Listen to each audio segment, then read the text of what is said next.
I've got a telestration to try and break down what they were actually doing in this match. So this was the general kind of thing with the Gladiators, is that when Hangzhou Spark were approaching, the tank line of Raw and Void... Hello, let me do that one again. That wasn't a good I think it was line okay. at all. There you go, that's much better. The tank line of Raw and Void were coming very aggressively forwards, and they were meeting them on the approach and throwing their shields past the enemy. So if you can see here, they charge forward, really aggressive. I mean, no other team really does this, where they get the speed boost and they use the Fortify from the Orisa, the Halt from the Orisa, and they're using stuff like the Coalescence coming out from the Moira as well, all to try and take incredibly aggressive angles and put a lot of pressure on teams as they attack. Now, this is another... I'm going to show you a clip of another attack here on King's Row as well. This is a totally different attack. Godspeed gets into the hotel. Again, look how aggressive they are immediately. Jeez. Supercharger and the Orisa shield are almost in the Hangzhou Spark's backline as they go forward here. And it sets Surefire up for a Death Blossom where nobody else is looking at it. Here's another example, this time from Anubis. Look at this. Raw is like galloping towards them.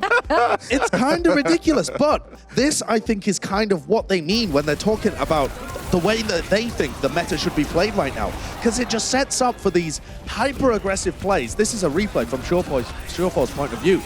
You can see he's not contested. They can't possibly look at it because Raw and Void are just going really aggressive into them. Now here's a situation where it doesn't really work that well. So they're coming from the top, coming from the roof here. And their idea is the same kind of thing. They're going to play really aggressive. They're going to get a shield in place. They're going to get a Halt in place, this kind of stuff. But instead, it's so late on in the series now, we've already played 3 maps, that Gushui and Godspeed know that it's coming. So Gushui utilizes his Halt, and it keeps people stuck up top here. So look, these guys can't really do much about it. And also Godspeed is going to utilize his Death Blossom because he knows that people are coming in. And so as they go aggressive, the Hangzhou Spark are reading them and matching that aggression by just realizing that the tempo has increased in the game. And here's another example when we got to the end of Icon Vault. And there was only a minute left on the clock, and so Gladiators try another really aggressive approach. So they're going to attack aggressively here and push everybody forwards. Again, shields are going to go really deep into the Hangzhou Spark.